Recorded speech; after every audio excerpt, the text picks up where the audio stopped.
Awesome. Welcome to another episode of Fight the Burnout. Today we have a very special guest. I know I've known her for a little while from another course that I did through a very good friend of mine, Brad, who owns Make More Marbles. We met at I think it was your deepest Samantha. It's Samantha, anyways. By the way, it's Samantha Roberts. She is a starting entrepreneur, works in the corporate world in New York. She is amazing. Just watching what she does is crazy, but it's cool. So we met back when I think it was about your rock bottom or so, wasn't it, Yeah, for Samantha? sure. So, Definitely was. so I have an idea of it, which is awesome.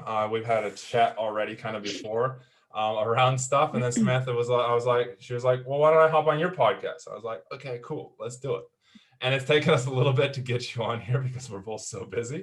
But yeah, awesome. So as we normally do, it's Sam, isn't it? It's not Yeah. Sam. Go by Yeah, Sam. Sam. Yeah. Yeah. It's easier. So Sam, why don't you tell us a little bit about your story, your backstory, your journey with burnout, and Yeah. yeah, we'll then go from there because it's best from the horse's mouth, as I say. Yeah. So for me, I'm definitely one of those burnouts from my own doing. I would say I'm one of those people that loves to just burn the candle at both ends. I'm a 0 or 100 kind of gal. I'm originally from Oregon. I've been in New York for the last decade, but I'm originally from Oregon. Um, so we're a real high adrenaline kind of people over there, and everything is, fast cars, quads, dirt bikes, motorcycles. It's all about adrenaline, skydiving, all those kinds of things. So I've always been this kind of really high adrenaline, more of a guy than a girl kind of a thing, but it's weird because I look like a girl, I guess, now in my older age. But I've been like one of the guys my entire life. There's never been like that feminine energy within me. And so it's like, I always pushed everything so hard. And it was always like, how can I get my heart racing, my adrenaline pumping? How can I go faster, harder, longer in absolutely everything that I did? And I kind of brought that into my corporate world. I brought that into my life in general. And I think I lost a lot of boundaries. I think I lost a lot of boundaries when it comes to taking care of myself. Um, so, when it comes to all that adrenaline in my life, I did have multiple accidents back to back. It was, one every holiday we would go out in the mountains and ride hard, ride fast, ride long. Didn't matter if it was raining, snowing, it didn't matter.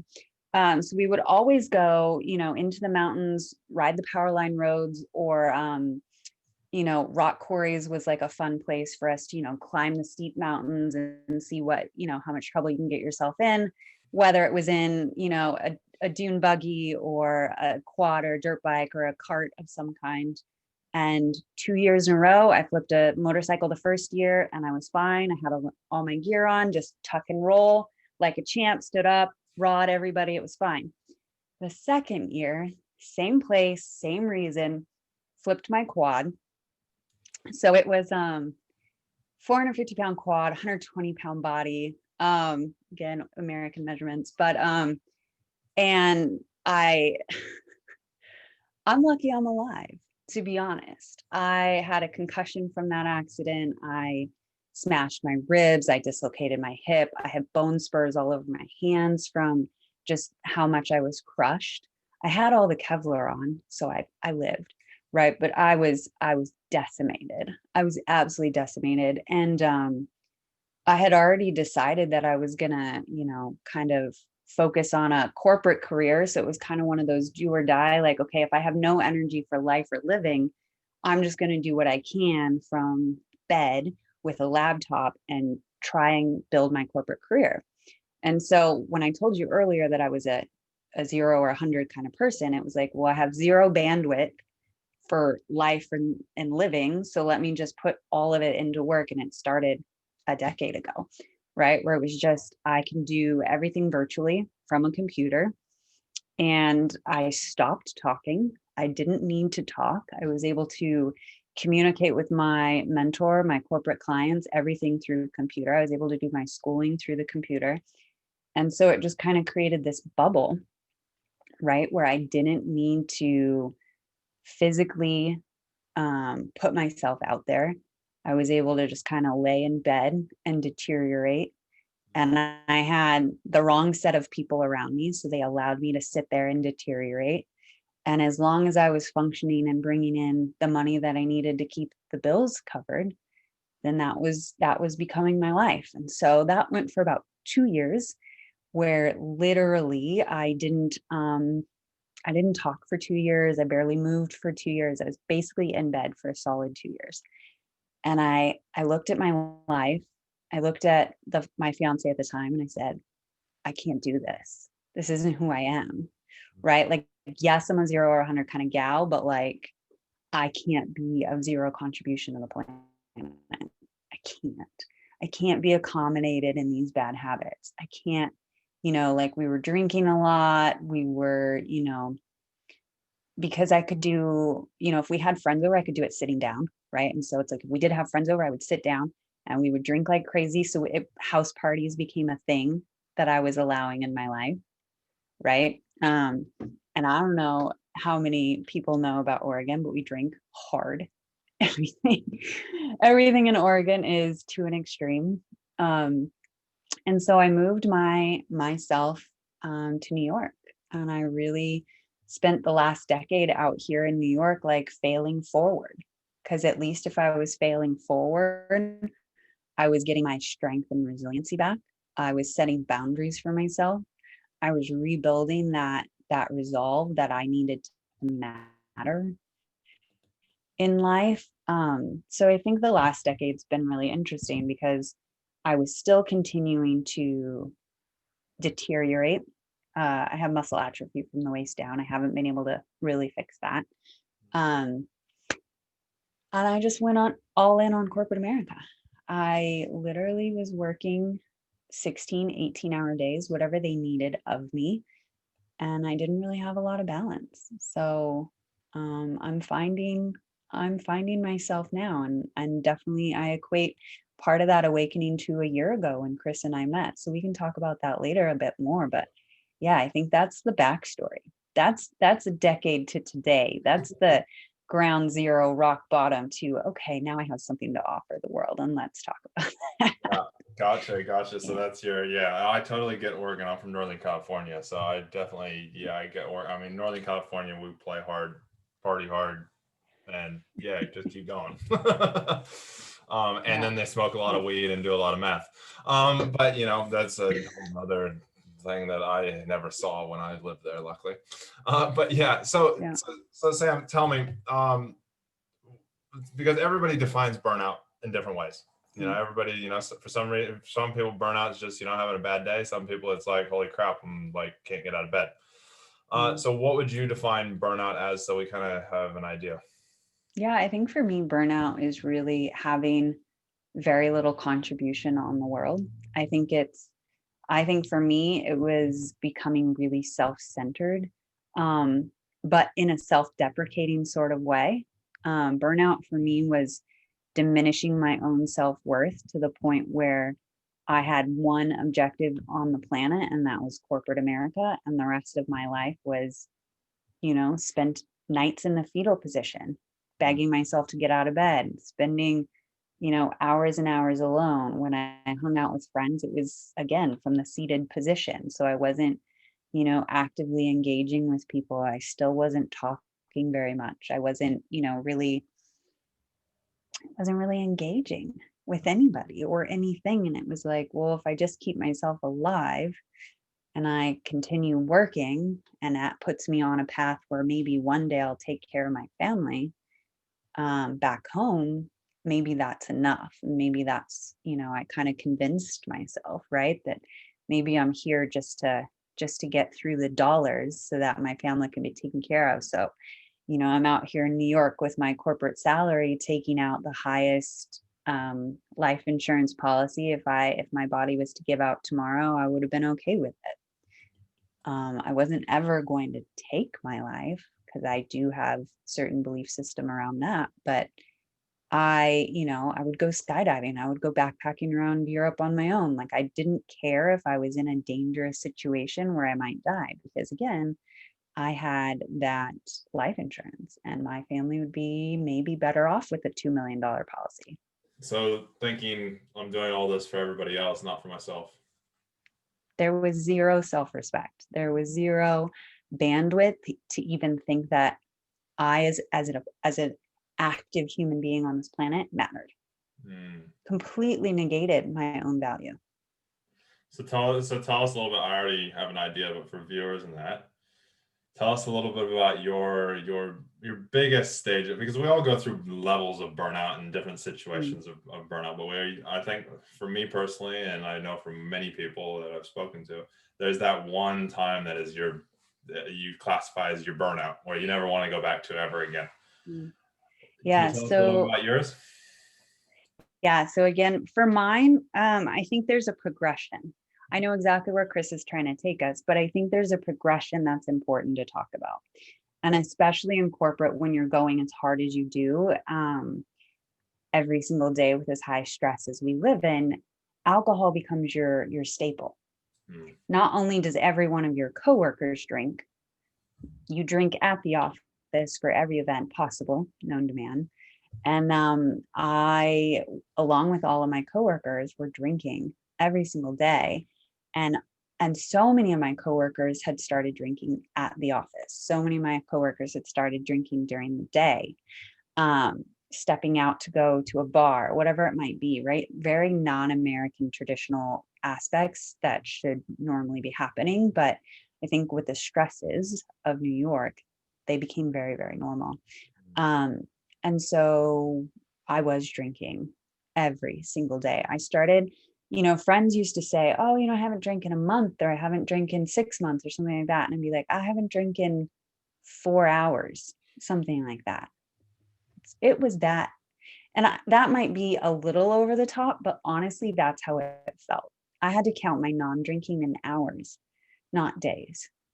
And so in order for me to kind of deal with my being nonverbal at the same time of like not knowing exactly, how to be sociable among friends, and things like that. And the 10 years at that point of chronic pain, one of the things that I did is I would drink more and more. I would drink to excess so that I would be comfortable enough to have conversations, right? Which is one of the most upsetting things that is so common, is that I had so many friends who'd be like, well, if I drink, I'm more comfortable. Right. And when you have a pattern, you notice that you start to pick up friends who have the same pattern. So when you surround yourself with so many people who use alcohol for comfort, to break down their walls and to make themselves more comfortable, you start to do the same, and your boundaries change and your norms change, and what you expect of yourself softens. So again, I had an opportunity to go with Chris and Brad to Vegas for a big event. It was actually an honor to be going. And I was so nervous that I would be in too much pain that night that I overdrank before going. And then I drank while I was there. And it hit me. And it was like one of those things where you can't undo it, but it was an awakening, right? You're not your best self. And it's when you're around the highest caliber people and you see yourself where your blinders are taken down and your true self is seen, it just changes kind of your perception. And that is my rock bottom day for sure. For sure. Yes. Yeah. Being seen by people who have already come through. I think that's what's so powerful about the entrepreneurial community, right? Almost everybody has come through something massive in their life, because it takes resiliency to be an entrepreneur. It takes resiliency to find out who you are and your worth or your value or your contribution in the world. And so I think being in a room with the highest performers in the industry And then realizing that I had made a fool of myself and I couldn't apologize enough. Um, it's just one of those awakenings where it hits deep, it runs through you, and you never want to duplicate that again. You never want to be the fool in the room. Um, and especially when it's one of those days, had I not blacked out, could have changed the trajectory of my life forever. It did though. Right. I had the opportunity. It did. But instead of taking a year to repair it, I would be in a much different place.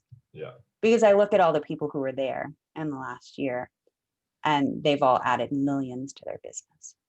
Every single one of them has added multi-millions to their business. And, it's just one of those things you can't undo. But it's one of those pivotal changing points where God bless that it happened, right? Because it made sure that I snapped out of the pattern forever. Yeah. And I actually haven't had a drop of alcohol in over a year. So for me, Well done. Yeah, for me, it's huge. Celebration. Yeah.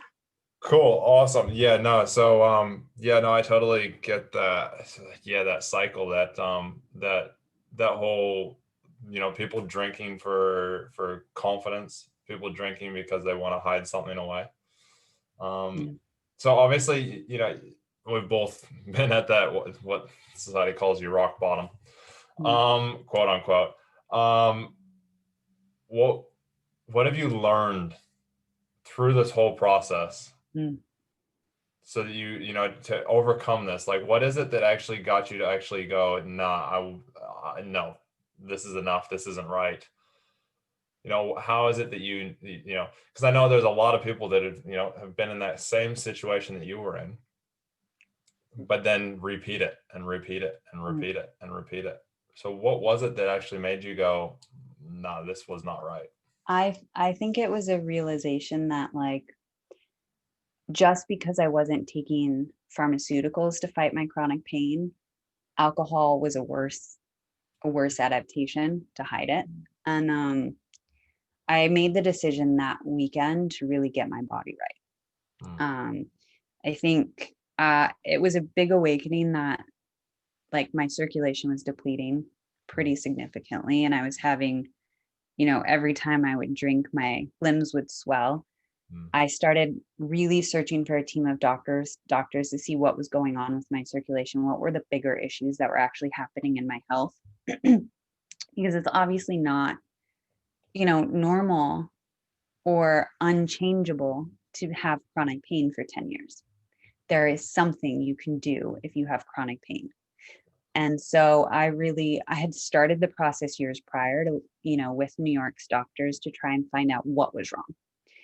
And, we uncovered a few things, but we didn't have any major answers. And I finally found, in October of last year, the team of doctors who uncovered some pretty significant genetic abnormalities that I had that actually forced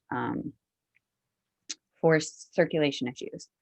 And the edema that I was having obviously stems from something pretty severe, because if your limbs are swelling, if your hands and feet are adding inches to them on a daily basis, there's something pretty significant going on.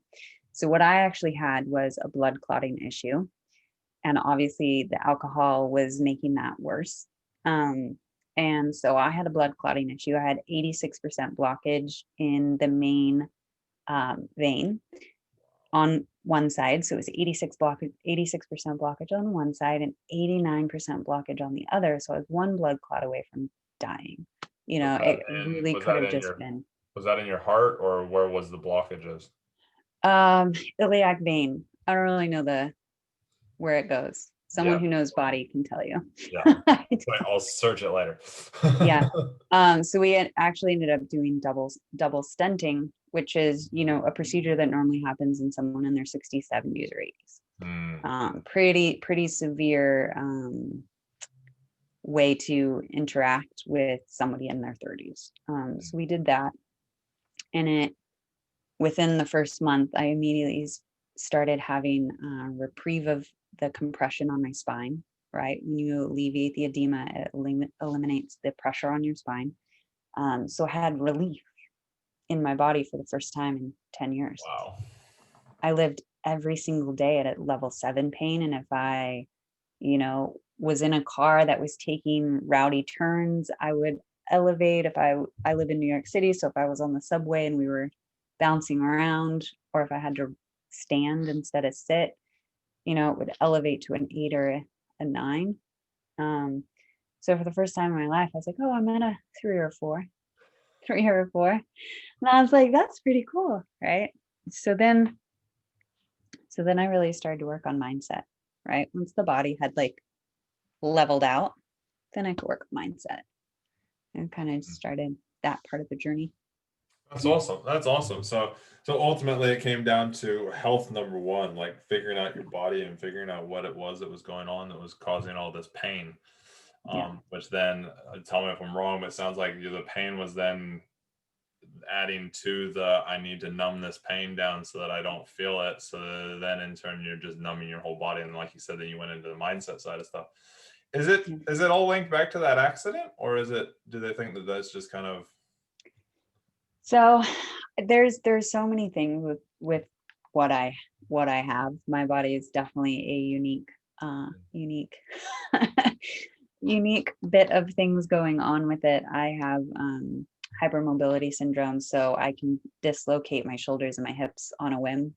They just kind of pop out if I reach too far or anything like that. So there's that, and then the blood clotting issue is definitely something that will always cause me some challenges. But the accidents exacerbated it for sure. Yeah. Because it's like I was going to have trouble no matter what as I aged. But multiple car accidents plus the motorcycle plus the quad in 2 years time, it was just too much. Yeah. Too much for a body. And then, again, being from Oregon, we just didn't really believe in doctors. We didn't believe in physical therapy. We didn't believe in, slowing down to take care of it. I literally had friends growing up who would like do, handstands on their motorcycle on the highway and crash and take care of it themselves with some, gauze from Walmart, like we're pretty extreme. Like there's different ways to like think about stress, and like, I don't know.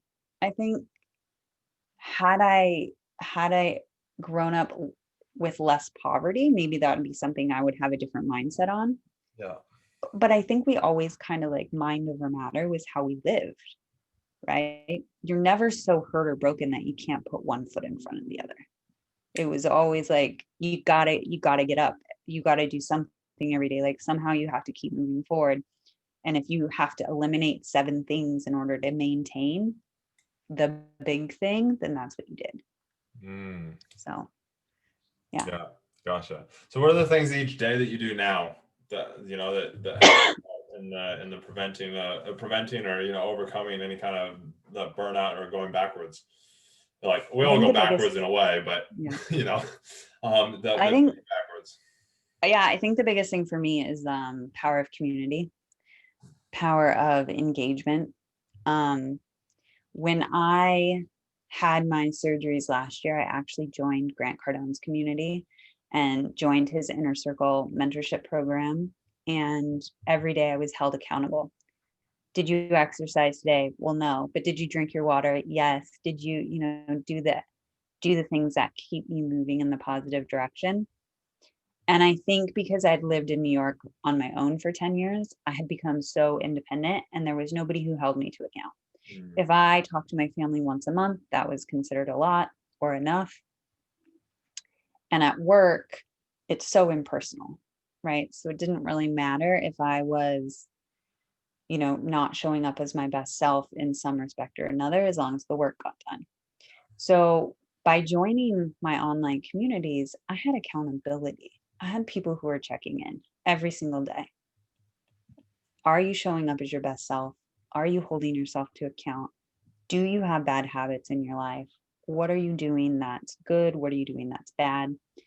So for me, in the last year, it has been Zoom calls, video calls every single day, Yeah. right? Every single day accountable to my global community.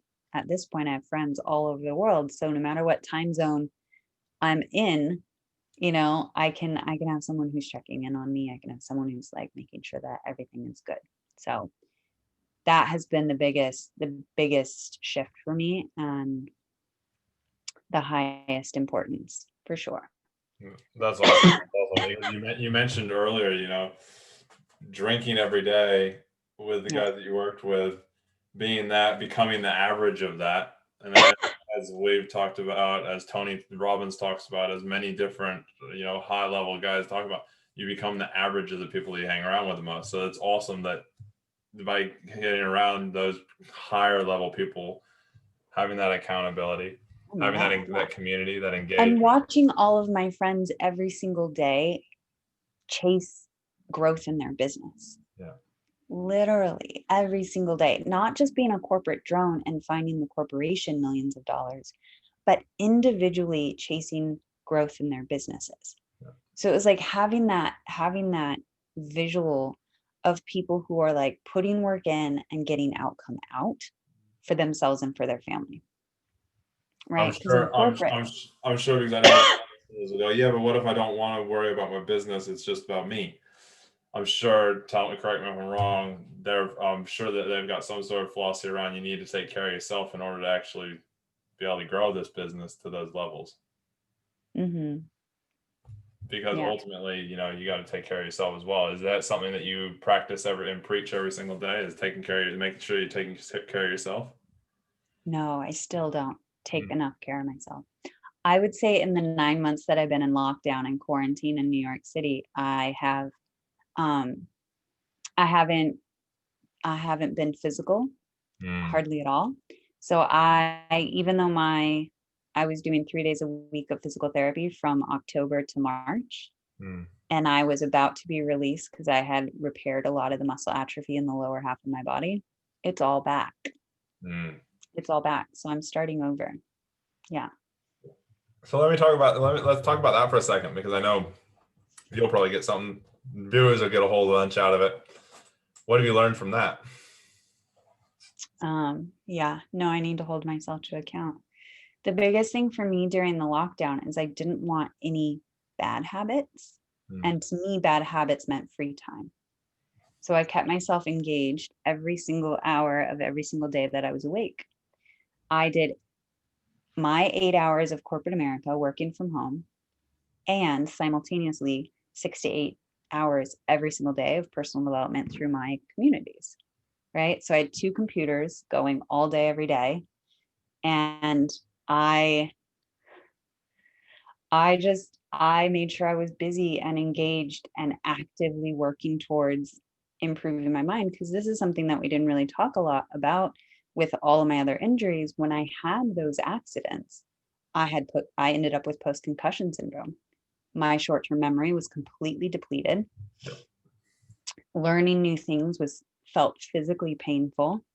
I couldn't articulate myself. I would get lost. I would, if I parked a car somewhere, I'd be like, "Oh, where did I park that car?" And not be able to find it. Um, and I've had to completely rebuild the synapses in my brain, the way that my brain fires and the way that things function for me. And I mean, that is a whole area of growth in the last year that I'm going to start documenting. I'm going to start working with researchers on it, because I really changed the way that my brain was functioning. A couple years ago started listening to my audiobooks on 2 times speed, then 3 times speed, now 3.5 times speed, because your your subconscious can fill in the gaps, right? You always see those mental growth patterns where it's like if a couple letters are missing or a couple words are missing, you'll still close the whole thing. And so for me, it was really compelling to be able to play with the idea of the faster that I run my audiobooks, the faster that everything will fire in my brain. So I have completely changed the way that my memory and recall functions. And I just redid it. I just did a new checkup with my doctor, and he noticed that I'm now better able to control my muscles. If he tells me to move a certain muscle group, I now have control of them versus I did not. Yeah. I did not. When we were doing all of our work before the quarantine, if he told me to activate a muscle group, I couldn't do it. I couldn't do it. It was one of the biggest things we worked on in my therapy. And for him to be able to work with me this last month and see that I had now had recaptured control of the way that I can work with my muscles was a huge win. Yeah. So yes, technically, if we do an evaluation of how well I did or did not manage quarantine by neglecting my physical state, the work that I did mentally and rebuilding the synapses in my brain was completely worth it. Everything's done in phases. It's interesting everything you said about the post-concussion syndrome is because that's all the same symptoms of burnout. Yeah. Same symptoms of burnout. Most concussion symptoms are the same symptoms of major burnout. The memory loss, the short-term memory loss, the forgetfulness, the lack of mobility, the lack of energy, the lack of being able to remember literally anything is a massive one of burnout. So yeah, that's interesting, and it's also awesome that you know that you have awareness of the fact that physically you didn't do like you possibly could have, but you've done it in other ways.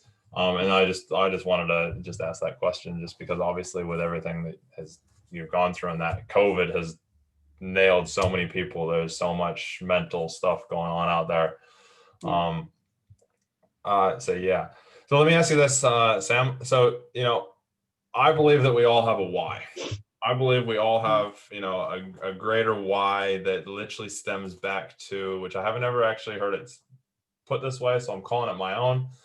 But it stems back to experiences from our childhood, and our why is pretty concreted in from when we're a kid, and then it drives us all the way through everything that we do, whether good, bad, indifference, whatever it is. My why, which I've said multiple times, is I don't want anybody else to go through or see the pain that I have in the past.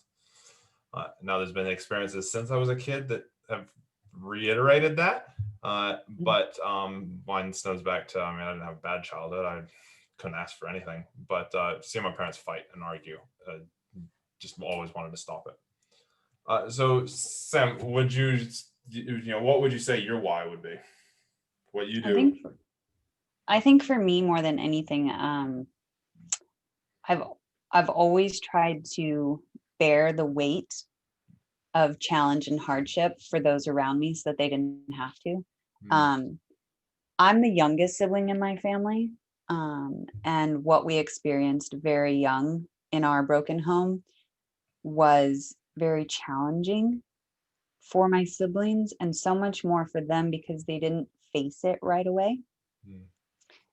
And I think because I faced it head on and tried to get an understanding of its impact early on, I felt like I was able to withstand so much at 6 years old that I could be kind of a savior for everybody else. It's one of the biggest things that I've embodied my entire life that I've tried to let go of, right? Because that level of protectionism to others, while, as you've all heard in my story today, complete diminishment of self, doesn't help anybody. It doesn't help anybody. One of the greatest gifts in my awakening has been that I now don't try to be the savior of anybody, right? It's the silly thing they always say in the airplane, right? Put your own mask on first. How hard-headed I have been that I thought that, well, if I'm dead, but they have a mask, they'll be fine. It's not about that. It's about really finding the self-awareness and self-respect to say, okay, like we can exist together. It's not diminishment of myself so that they can survive, right? We all exist together. I like that. I like that you've had that awareness, and that that it stems back to when you were younger, because and I'm sure if you really looked at it, you probably have done that all along, but you've thought of it at the opposite, like you've thought about it in a way that I need to not help everybody by helping everybody. Yeah. So no, that's awesome. So if somebody's unsure, say, of what their why or their purpose in life is, or they're struggling to figure it out, what advice would you give them to actually figuring that out? I think it definitely stems with looking at your childhood. Um, for me, I think a lot of what makes us unique individuals is who were you before the world dictated your norms and your boundaries, right? So when I was a kid, I was an instigator. I loved to pull levers. I loved to, test people's resilience. I loved to, kind of test boundaries. That's who I was. So that's innately who I'm going back to, right? I think it's important. Who were you as a child before society, your family, or your community changed you? What is your natural gift or instinct? You hear of the great leaders around the world, they knew younger than you can ever imagine somebody having awareness. They knew that they wanted to work on rockets. They knew they wanted to build a community. It's like, who were you as a child before anything else was brought in? Because that's going to tell you something. And you have to do the deep work. You have to actually sit in silence, get out a piece of paper. And I was one of the most stubborn people my entire life. You couldn't get me to write anything down. Couldn't get me to write anything down, but the deep work does come from looking at your own thoughts flow out of you. If you have to do it, with a recording and you just go and get it transcribed, fine, but get the words out of you in their raw organic form and then stare at them. Right? Like, look at who you are when you just write like a maniac. Write unscripted, I write call it free and flowing, and let it just fall out of you. I What are call it you gonna verbal say? diarrhea. I call it Yes, verbal diarrhea on a paper. yes, exactly. No, it's so true because you need to just unscript. Yeah. You need to pull back the layers. You need to, pull back the woulds, the shoulds, and the guidelines that you might be living through. And it does, like I said, it does take practice to unlearn all of the things that society, your family, your community, your life has guided you into. Yeah. And it's not easy. And No. you may have to go sit in solitude. I know, Chris, you've taken like a heart-centered journey, Mm. right? You went off on your motorcycle around and you did trips around the world on your own. And it takes that. And It does I'm doing another require you one in a leaving your couple months. comfort. What? I'm doing another one in a couple months. It's important. You got to do those check-ins Oh, for sure. it's very, I love that you bring that up, and that's a really good way, and it's a different way of thinking about it. To find that is literally just unload yourself onto a piece of paper. And I say this to like clients of mine all the time. I'm like, you got stuff going around and you can't sleep. You got ping pong balls bouncing around in your head. Then verbal diarrhea on a piece of paper. And they go, what? And I tell them to journal, and they go, oh, I don't journal. I was like, cool, don't journal then. Verbal diarrhea on a piece of paper. And they all laugh. And I go, yeah, you want to vomit anything and everything that's in your head onto a piece of paper. Don't care what it sounds like, what it looks like, any Yeah. of it. Just I scribble it. would And I would say what's really important, the messier the better. Mm, If you can get a marker and don't write in the lines, you're going to get more out of it. You yeah. really will get more out of it if it's unscripted and messy and just, big, big flowing letters like honestly, if you walk away and it's perfect penmanship, you've done it wrong. You've done it wrong. You have not gotten enough out of the exercise for sure. Yeah, no, I love that. I love that. So, what would be your number one piece of advice for listeners when it comes to, your journey, and if somebody's, feels like they're similar? Yeah, I would definitely say find your self-care routine. Mm, Don't be too prescriptive with it, but try the norms that work for people. Try a hot Epsom salt bath, try drinking tea, try going swimming. For some people you need to have physical exertion. Sometimes you need to completely mellow out. Sometimes you need to do something where it's sensory deprivation. Find your relaxation element, your your balance, find the thing that you can do to unwind and detox, and keep it at the ready, right? As soon as you feel yourself trigger, go do that thing and trust in it, right? For me, it's definitely a hot Epsom salt bath. That is incredible. I have circulation issues. I have physical pain issues. So it just naturally works with that. And I think it's just really important. Find your happy place. It sounds silly, right? But find your happy place, find your comfort zone, find where you can detach, detox, and unwind. Mm, I like that. I like that. Yeah. And you normally have a handful of them in your like tool belt that you kind of go, Yeah. oh, I'm needing this today. I'm needing that. Like sometimes mine is I need a gym. Sometimes mine's I need a motorcycle ride. Sometimes mine's I need to take the dogs for a walk. And sometimes mine's Mm. I need to just sit in front of the TV and veg out and do nothing. Yeah. Yeah. um, I think a fun one for me is also, like cooking, yeah. right? To get yourself physically activated in a project. Or one of the big things that I did for myself 4 years ago when I was starting this awakening for myself is I actually, like, again, being an Oregonian, the physicality of building something was something that I needed. So I live in New York City. It's a converted piano factory. You can do whatever you want inside your four walls and the floor and the ceiling. So I built a spare room in my apartment, in my mild physicality. I bought all the tools. I, you know, went on YouTube, figured out the dimensions that I needed to build code level walls, right? I cut my 2x4s, I put the drywall up, I got the insulation in, I did the spackling, right? You find your thing. And honestly, that was the biggest shift in my awakening, right? Was being able to physically challenge myself for the first time in 6 years to do something physical that was going to push me to my extreme. But it activated the creativity of my mind, right? And it brought me back to, who am I at the core? I'm an Oregonian at the core.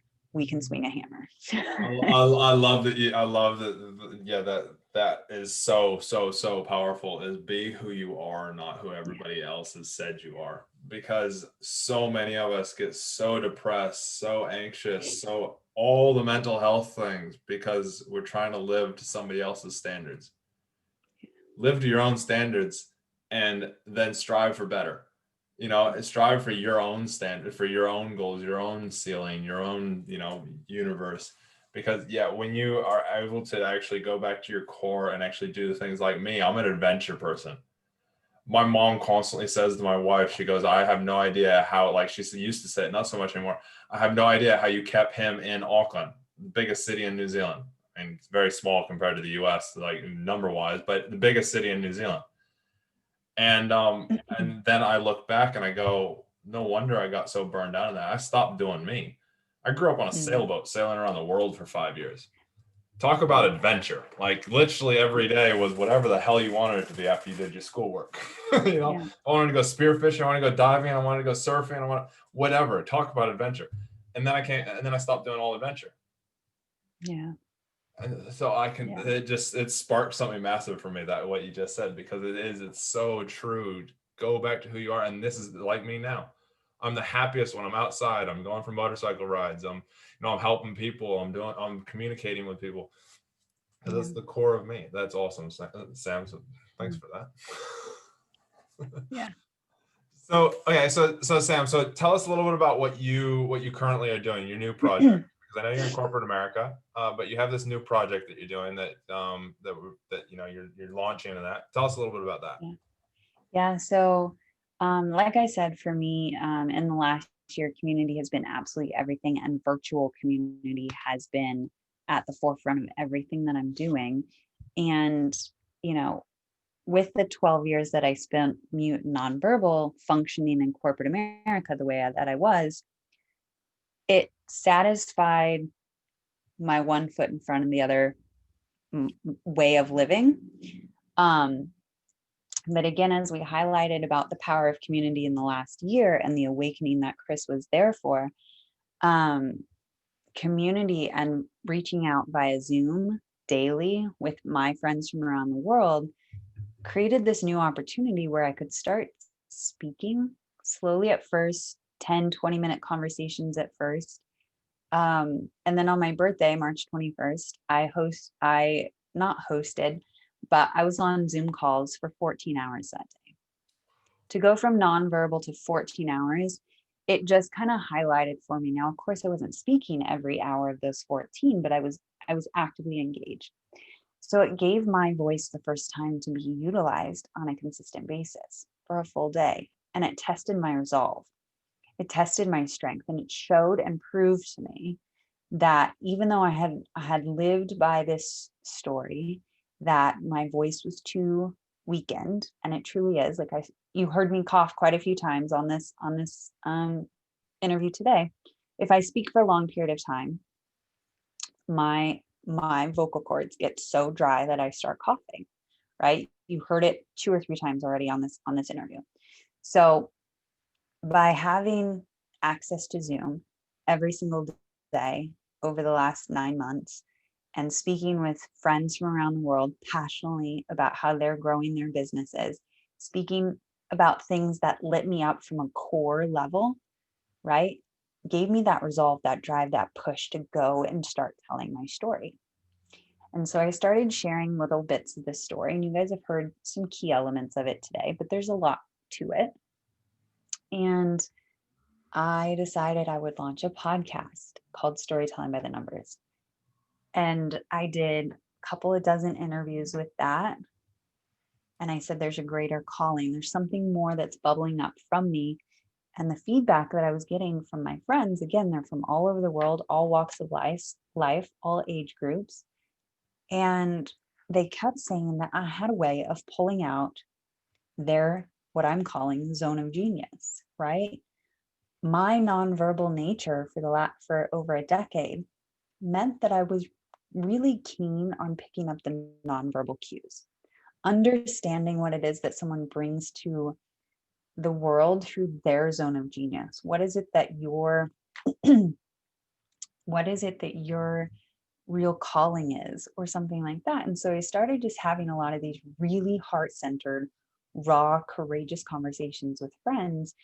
And I noticed that I have this ability when someone is in their second awakening, like I am now, they know that they're called to something, but they can't quite articulate what exactly it is or how exactly they can leverage their past challenges, and I'm calling them gifts, to serve into others, but they know they have a servant's heart. I have this way of just putting the pieces together and pulling it together.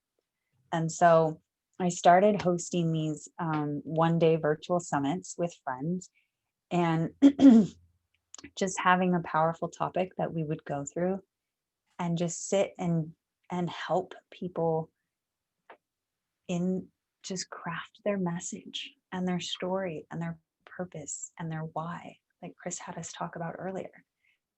And what is it that we want to do with our lives? Why are we here? Right? What is it that you've come through that can save somebody else? I sat in darkness for 12 years. The biggest thing that I want to help people do is not sit in that darkness. That's my calling. Can you imagine? I'm 33 years old and I have a calling now, but I didn't have one until COVID. Yeah, it's a gift. Yep. I'll I can take relate it. to that one. I didn't have one until I almost got a divorce and almost cheated on my wife, and then had to like hurt a whole bunch of people before I actually found mine. But no, that is awesome. So storytelling by the numbers, and it's called. Sorry, what was it called that you're doing now? It's called the Zone of Genius. Oh, no. That's kind of the path that I think I help lift out of people. Yeah. No, the summits are being hosted on my Facebook group. It's called Proximity is Power. Yeah, and it's just been really powerful. Everybody can connect with it through storytellingbythenumbers.com. But it's just been this incredible movement. And I can't wait to just, step into this place with more conviction and more certainty. and see how many voices around the world that I can lift and how many people, can truly join this movement. And I think we're all better together. I think the power of community is absolutely everything. Mm, I think that every single hardship and challenge was gifted to us so that we can find others to help, mm, right? Like everything is done at different cadence and different timing. And I truly think it's because, all you have to be is 1 foot in front of somebody else, one awakening in front of somebody else to save their life. Like all it takes is seeing someone in their darkness because you've been through it, and it can change their life forever.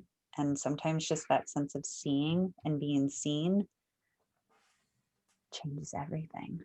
yep. Yep. Can totally agree with that. I can tell you this, one of the times me going through my stuff was then I got through it was because I went to somebody and just felt like I could talk to them, and turns out that they had gone through the same thing a few years before. So you are drawn to that. You just see it, and yeah, if you're open to sharing it, it's awesome, just like you are. So keep doing what you're doing, Sam.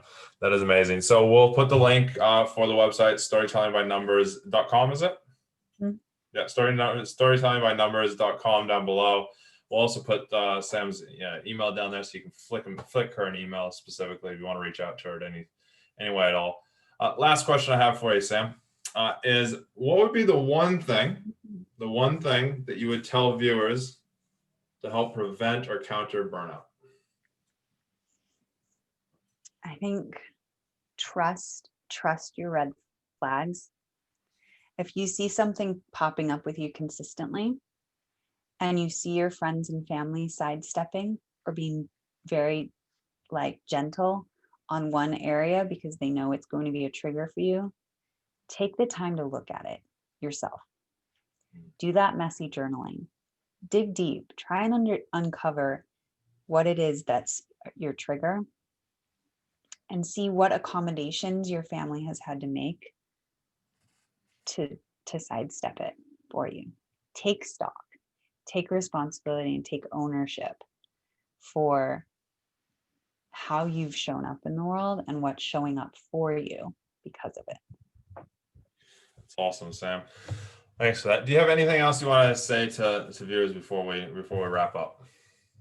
Um, I think the biggest thing that I want to share is if you feel like you are called by my message, by anything you've heard from me today, please do reach out. Like Chris said, he'll give you my email and you can definitely reach into me. One of the greatest gifts we have once you come to your awakening is the gift of helping somebody else in theirs. So if there's anything that you've heard in my story, if you think your community needs to hear from me, reach out. We can do an interview or a session or whatever it is you and your community needs. I'm definitely called on a global purpose now to really lift as many voices as I can. And like I said earlier, I think community is absolutely everything. I would not be here if it wasn't for friends holding a mirror to what I was showing up as in the world. And I think that mirror and being seen by my friends was one of the biggest turning points for me.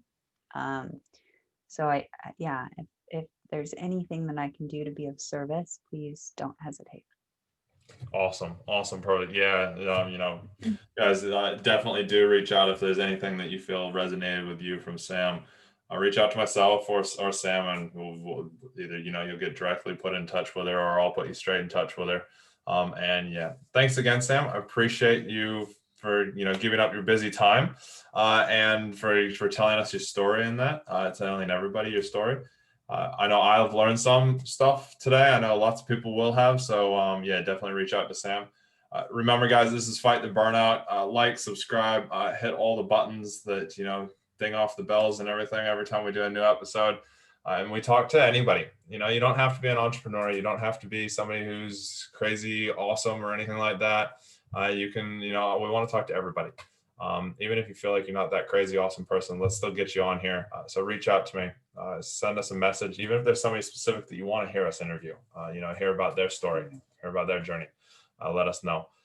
And until next time, we love you all. Remember, our motto is train hard, test easy. That goes for your physical body as well as your mental body. And we will talk to you guys on the other side. And remember, new episodes constantly. So stay here. Make sure you hit that notification button.